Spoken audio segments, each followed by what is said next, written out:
நீங்கள் தவறவிட்ட எபிசோடுகளை இப்பொழுதே காணுங்கள் உங்கள் Tandivan.com மற்றும் Tandivan யூடியூப் சேனலில்.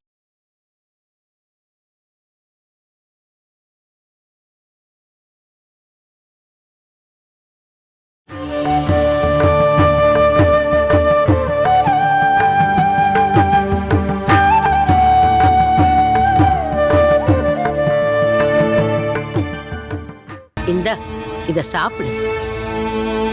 இந்த பிஸியான நேரத்திலயும் மாத்திரையை உனக்காக வாங்கிட்டு வந்திருக்கா, சாப்பிடு. என் செல்ல கிருஷ்ணால இந்த மாத்திரையை தயவு செஞ்சு போட்டுக்க.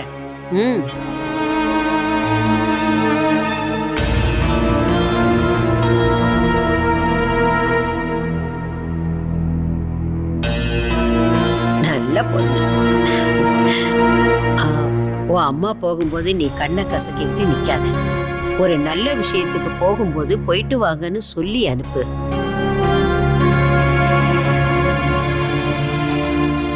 என்னம்மா, என் பொண்ணு மருந்து சாப்பிட்டாளா? ஆமா, நீ வாங்கி கொடுத்த மாத்திரைய அவ சாப்பிடாம இருப்பாளா என்ன? இந்த மருந்தெல்லாம் ஒழுங்கா சாப்பிட்டு ரெஸ்ட் எடுத்ததுக்கு அப்புறம் அம்மா வரப்போ உனக்கு ஜுரம் சரியா போயிருக்கும். எனக்கு இப்போ உடம்பு கொஞ்சம் நல்லா இருக்க மாதிரி தோணுதுமா. நானும் வரட்டுமா? நான் காருக்குள்ளேயே கதவை சாத்திட்டு உட்காந்துட்டு இருக்கேன். வேண்டாம்மா, அது சரி வராது. உன் அம்மா இன்னைக்கு வக்கீலையும் செட்டியாரையும் பார்த்தாகணும். அதுக்கு நடுவுல என்னால உன்னை பார்த்துக்க முடியாதுமா. காய்ச்சல் அதிகமான அப்புறம் நான் தானே உன்னை கூட்டிட்டு போனோம். அதனால ஒழுங்கா நீ வீட்டுல இரு. அம்மா, அந்த டாக்குமெண்ட்ஸ் எல்லாத்தையும் நான் எங்கம்மா வச்சுட்டேன்? எனக்கு சுத்தமா ஞாபகமே இல்லம்மா. நீ தானே லக்ஷ்மி கொண்டு போய் அதுக்குள்ள வச்ச. ஏன் இப்படி உன்னை போட்டு குழப்பிக்கிற? வண்டி ஓட்டும் போது எதையும் யோசிச்சுக்கிட்டு இருக்காத. இவ இப்படி இருக்கிறத பாக்குறப்போ என்னால நிம்மதியாவே இருக்க முடியலம்மா. மனசளவுல இவ தெம்பா இருந்தானா நான் கொஞ்சம் நிம்மதியா இருப்பேன். நீங்களே பாக்குறீங்களே, சின்ன குழந்தை மாதிரி அடம் புடிச்சு அழுதுகிட்டே இருக்கா. எனக்கு பயமா இருக்குமா. நீங்க போயிட்டீங்கன்னா எனக்குன்னு யாருமே இல்லாத மாதிரி தோணுது. அது எப்படிமா? பாட்டி தான் உன் கூட இருக்காங்கல்ல. ஆனா உங்க கூட யாருமே இல்லையே.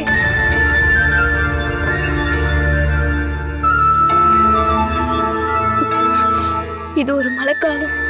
எப்போ வேணா காத்தும் மழையும் வரலாம். நீங்க தனியா வண்டி ஓட்டிட்டு போறத பார்த்தாலே எனக்கு பயமா இருக்குமா. இதோட பெரிய காத்து மழை புயல் எல்லாம் தாண்டி வந்தவ தான் உன்னோட அம்மா. இன்னைக்கு பார்த்தோம்னா நம்ம ஒரு மிகப்பெரிய கடலை கடக்க போறோம். அதுலயும் இந்த அம்மா ஜெயிப்ப. நீ நிம்மதியா இருமா.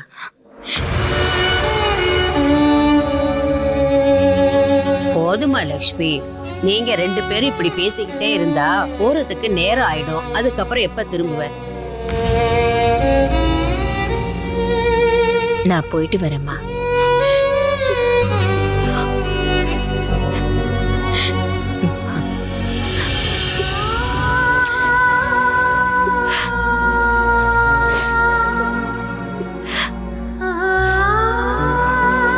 அட கொஞ்சம் சிரிமா.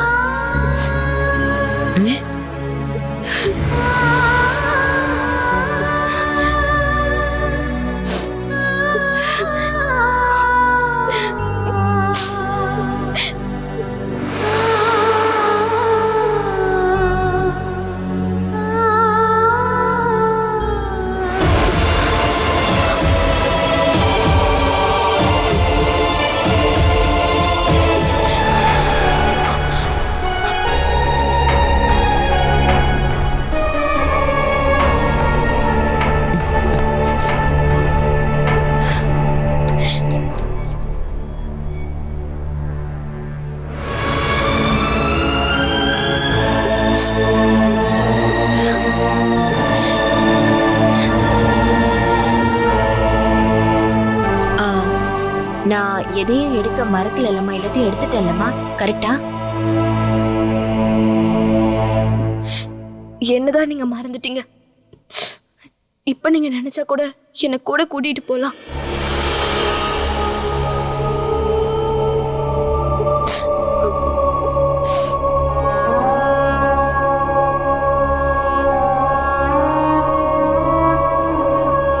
கிருஷ்ணா எதுவும் பேசாம அமைதியா இரு. அவ போற வேலைக்கு போயிட்டு வரட்டுமே.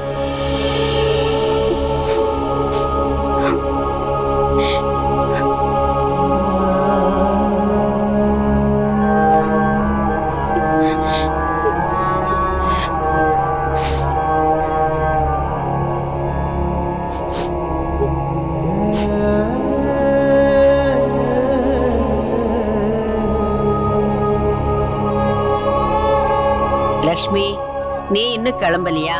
ஆ ஆ, நான் அதோ கிளம்பிட்டேம்மா. ஆ, இப்படியே அழுதுகிட்டு இருக்க கூடாதுமா. கண்ணை தொடச்சுக்கோ. இப்படி அழுதுகிட்டு இருந்தா அவ எப்படி போவா? நீ அவளை சந்தோஷமா வழி அனுப்பி வை. நீ போயிட்டு வா லக்ஷ்மி. ஆ ம்.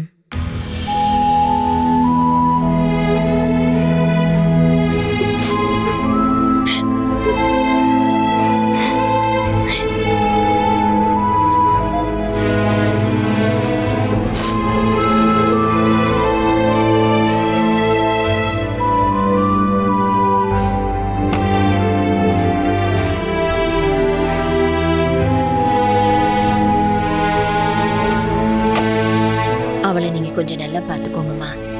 கரெக்ட் டைமுக்கு மருந்தெல்லாம் கொடுக்கணும். அது எல்லாத்தையும் நான் பாத்துக்கிறேன். நீயும் சரியான நேரத்துக்கு சாப்பிடு. ராத்திரி முழுக்க நீ தூங்கல. வண்டி ஓட்டும் போது கொஞ்சம் கவனமா ஓட்டு. இங்க நடக்கிற விஷயத்தையே நினைச்சுக்கிட்டு போன காரியத்தை மறந்துடாத. ம், சரிங்கம்மா, நான் போயிட்டு வரேன். ம்.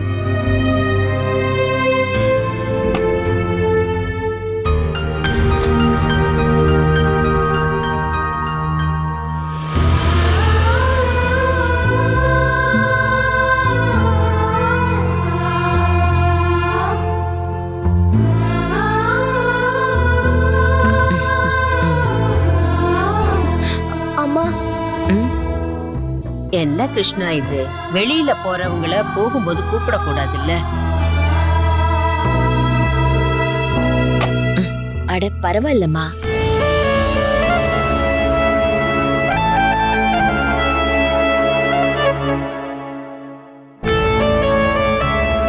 என்னம்மா, நான் போயிட்டு சீக்கிரம் வந்துடுறேன். எனக்கு என்னமோ என் மனசுக்குள்ள ரொம்பவே பயம் வருது. நீங்க திரும்ப வரதுக்குள்ள நான் இங்க இருக்க மாட்டேன்னு தோணுது. ச்சே, ஏம்மா இப்படிலாம் பேசிட்டு இருக்க? ரொம்ப காய்ச்சல் அடிக்கிறதுனாலதான் நீ இப்படிலாம் பேசிட்டு இருக்க. ஆ, உனக்கு தைரியம் கொடுக்கறதுக்கு நான் இப்ப என்ன பண்றது? நீங்க போகாம இருந்தாலே போதும். இத பாரு லட்சுமி, உன்னோட நிலைமையை இவகிட்ட சொன்னா புரிஞ்சுக்கவே மாட்டா. ராகு காலத்துக்கு முன்னாடி நீ கிளம்பு.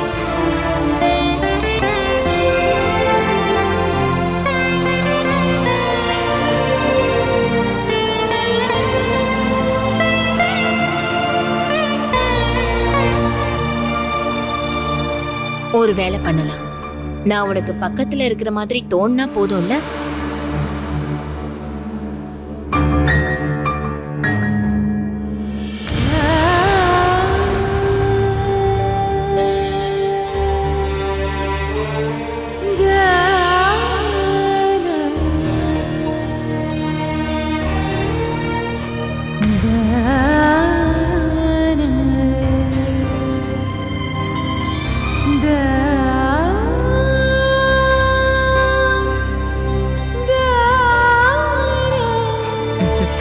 நான் திரும்ப வர வரைக்கும் இந்த செயின் உன் கழுத்திலே இருக்கட்டும்.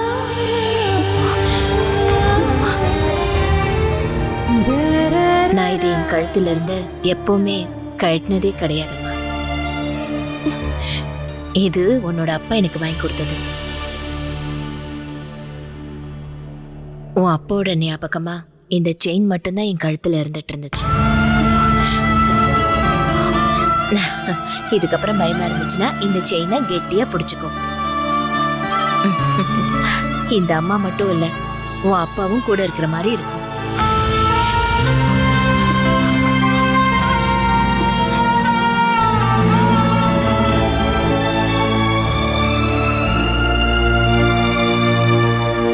என்னைக்கா இருந்தாலும் இந்த செயின் உனக்கானதுதான்.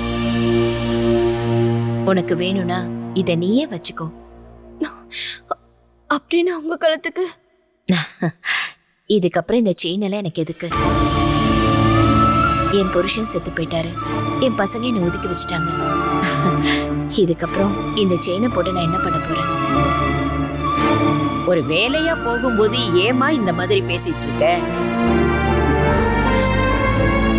இல்லம்மா, உங்களுக்கு எந்த ஆபத்தும் வராம நான் கண்டிப்பா காப்பாத்துவேன். நீங்க திரும்ப வந்த உடனே நான் இந்த செயினை உங்க கழுத்துல போடுவேன். அது வரைக்கும் ஒரு தைரியத்துக்காக நான் இதை வச்சுக்கிறேன். நீங்க என்ன கைவிடாம பாத்துக்கிட்ட மாதிரி நானும் இந்த செயினை நீங்க நினைச்சு இந்த செயினை பார்த்துப்பேன்.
அம்மா போயிட்டு சீக்கிரமா வந்துடுறேன்.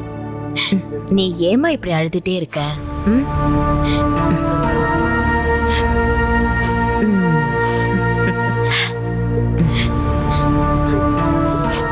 போயிட்டு வரேம்மா.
என்னங்க ஏதோ யோசனை பண்ணிட்டு இருக்கீங்க?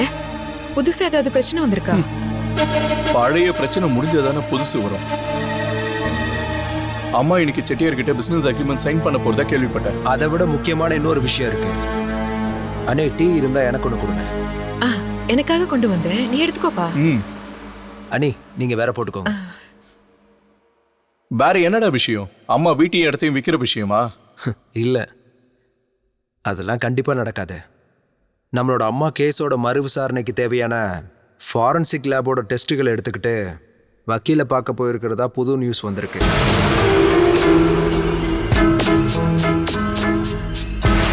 இன்னைக்கு மட்டும் வக்கீல் கைக்கு போயிருச்சுன்னா அம்மாவோட மறு விசாரணை கேஸ் தான் கோர்ட்டுக்கு நாளைக்கு முதல்ல வரப்போகுது. ஆனா நீ ஏன் கஜேந்திர எந்த பயமும் இல்லாம இருக்க? அந்த கேஸ்ல நீதானே அசோகனுக்கு எதிராக பொய் சாட்சி சொல்லியிருக்க. அது மட்டும் இல்லடா, மறு விசாரணையில உண்மை வெளியில வந்துருச்சுன்னா வாசவண்ணனை பேர் கெட்டு போயிடுமே. கண்ணு தெரியாத ஒரு பொண்ணை கற்பழிச்சதுனாலதான் வாசவண்ணனோட பையனை ஒருத்தன் அடிச்சு கொண்டுட்டான்ற விஷயம் வெளியில தெரிய வந்துச்சுன்னா அவனோட அப்பாவா இருக்கிற வாசவண்ணனால வெளியில போக முடியுமா என்ன? இல்ல, அதுதான் என் தைரியமே. அவரோட பேரு கெட்ட பேராகிறதுக்கு வாசவ மாமா ஒத்துக்குவாரா என்ன? இல்ல, எவ்வளவு செலவானாலும் மாமா அதை தடுப்பாரு. அது மட்டும் இல்லாம நான் பொய் சாட்சி சொன்னது வெளியே வரப்போறதும் இல்ல. இதெல்லாம் நடக்கிற விஷயமாடா? இது வரைக்கும் அம்மாக்கு எதிராக யாராலையும் எதுவும் பண்ண முடியல. பண்ணவன அதுக்கான பலன் அனுபவிக்கல. கடைசியில மறு விசாரணை வரும்போதுதான் எல்லாருக்கும் தெரியும். இல்லண்ணே, இது அப்படிலாம் நடக்காது. இந்த கேஸ்ல இருந்து தப்பிக்கிறதுக்காக மாமா 1 கோடி ரூபாய் கொடுத்ததா நான் கேள்விப்பட்டேன். எதுக்கு 1 கோடி ரூபாய்? அந்த பொண்ணையும் அம்மாவையும் கொல்றதுக்கா? அண்ணே, நீங்க தேவையில்லாம எதுவும் பேசாதீங்க அண்ணே. அம்மாவும் அந்த பொண்ணு செத்தாலும் ஃபாரன்சிக் டீட்டெயில் வக்கீல் கைக்கு போச்சுன்னா மாட்ட வேண்டியவங்க மாட்டுவாங்க. அதனால வக்கீல்கிட்ட போறதுக்கு முன்னாடியே டாக்குமெண்ட்ஸ் அழிக்கணும்னு மாமா யோசிப்பாங்க. எப்படி இருந்தாலும் நாளைக்கு கோர்ட்டுக்கு கேஸ் போகாதுன்னு மாமா என்கிட்ட சொல்லியிருக்காரு ராஜா.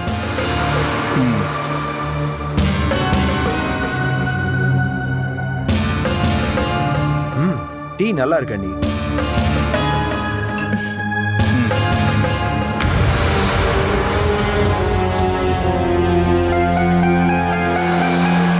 ஆனா இப்பதானே எனக்கு ரொம்ப நிம்மதியா இருக்கு. பெரிய இடத்துல இருந்து பொண்ணு எடுத்தது ரொம்ப நல்லதா போச்சு. பல விஷயங்கள் நமக்கு ஃப்ரீயாவே நடந்துகிட்டு இருக்கு.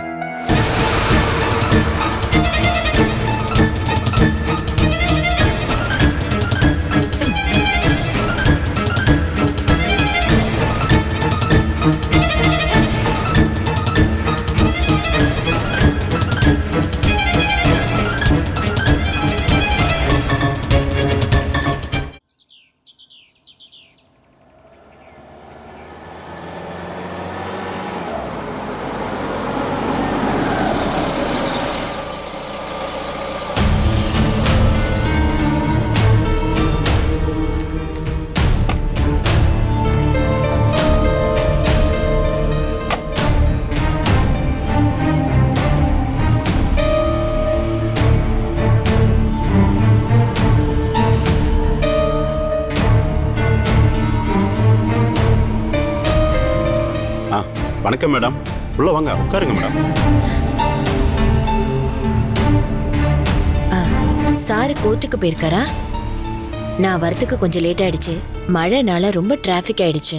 மழையை பத்தி பேசாதீங்க. இந்த 4-5 நாளாவே மழையால யாரால வெளியே வர முடியல மேடம். அங்கேயும் இப்படிதான் மழை பெய்யுதா மேடம்? இல்ல, இந்த அளவுக்குலாம் இல்ல. அட்வொகேட்டுக்கு நான் நேத்துல இருந்து கால் பண்ணிட்டே இருக்கேன், போகவே இல்ல. சாரோட நேரம் கெட்ட நேரம் போல மேடம். நேற்று சாரோட அம்மாவுக்கு நெஞ்சு வலி வந்துருச்சு மேடம், ஐசியூல இருக்காங்க. ஐயோ, இப்போ இன்னைக்கு வரமாட்டாரா? வருவார் மேடம். இன்னைக்கு வரைக்கும் கோர்ட்டுக்கு வராம இருந்ததில்ல மேடம். ஆனா அங்கேயும் இங்கேயும் ஓடிட்டு தான் இருக்காரு. எப்போ வருவாரு எப்போ போவார்னு யாருக்கும் தெரியாது மேடம். நான் அவர்கிட்ட சில முக்கியமான டாக்குமெண்ட்ஸை ஒப்படைச்சாகணும் சார். அதுக்கு என்ன, வெயிட் பண்ணுங்க மேடம். நாளைக்கு தானே உங்க மறு விசாரணை கேஸ் நடக்க போகுது. இன்னும் நேரம் இருக்கு. உங்களுக்கு எது வேலை இருந்தா டாக்குமெண்ட்ஸ் என்கிட்ட கொடுத்துட்டு நீங்க கிளம்புங்க. நாளைக்கு நீங்க கோர்ட்டுக்கு வந்தா போதும். அது சரி வராது சார். நான் இதை அட்வொகேட் கிட்டே நேரடியாக ஒப்படைக்கணும். கொஞ்சம் சீக்ரெட்டான ஃபைல் இது.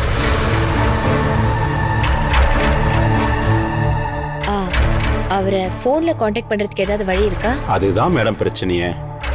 நேற்று பெஞ்ச காத்து மழையில லைன் ஃபுல்லாக கட் ஆயிடுச்சு மேடம். லேண்ட்லைன் கூட ஒர்க் ஆகல மேடம். திடீர்னு கரண்டும் கட் ஆயிடுச்சு.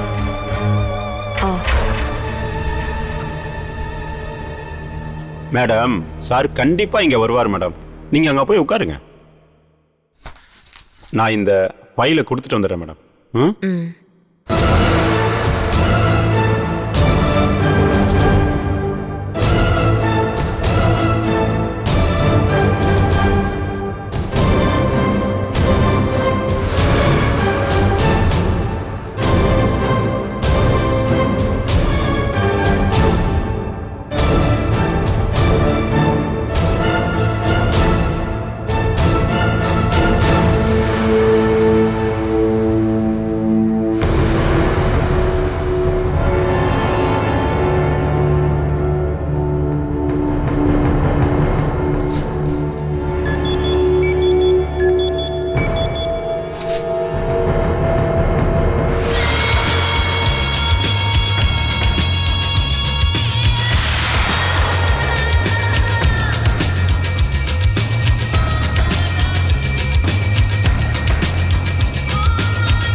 வீட்டு நம்பருக்கு கால் பண்ணி பார்த்தாலும் லைன் போகவே மாட்டேங்குதே சார்.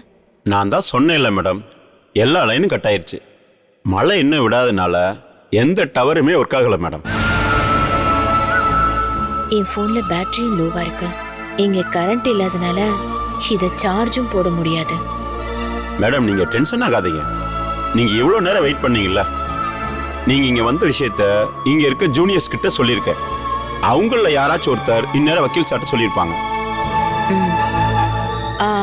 நான் அவரை கோர்ட்டுக்கு போனா மீட் பண்ண முடியுமா சார்? இல்லை மேடம், இதுக்கப்புறம் நீங்கள் கோர்ட்டுக்கு போக முடியாது. ரொம்ப நேரம் ஆயிடுச்சு. ஒருவேளை நீங்கள் போனதுக்கப்புறம் சார் இங்கே வந்தார்னா? மேடம், இன்னும் நீங்கள் எதுவும் சாப்பிடல. மணி 3 ஆக போகுது. இங்கேருந்து கொஞ்சம் தூரம் போனீங்கன்னா ஒரு ஹோட்டல் இருக்கு. எவ்வளோ லேட்டானாலும் சரி, நான் வீட்டில் தான் சாப்பிடுவேன். எனக்கு பசியெல்லாம் எடுக்கல சார். என் பொண்ணு காய்ச்சலால முடியாம இருக்கிறா. நான் உடனே சீக்கிரமா வீட்டுக்கு போயாக்கணும். அட்வொகேட் வரதுக்கு இன்னும் லேட் ஆயிடுச்சுன்னா நான் வீட்டுக்கு போயிட்டு நாளைக்கு காலையில வரட்டுமா? ஐயோ மேடம், நீங்கள் இவ்வளோ நேரம் வெயிட் பண்ணீங்களா மேடம்? ஒரு வேளை பண்ணலாம். நான் வீட்டுக்கு போகிற வழியில் சாரோட வீட்டுக்கு போய் பார்க்குறேன். ஒருவேளை சார் வீட்டில் இருக்காரா இல்லை ஹாஸ்பிட்டலில் இருக்காரான்னு அங்கே போனால் தெரிஞ்சிடும் மேடம். சரிங்க சார், நீங்க கொஞ்சம் சீக்கிரமா போயிட்டு வாங்க. நான் இங்கே வெயிட் பண்றேன். சரிங்க madam.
Catch us on TV, Tandivan.com, Facebook and YouTube.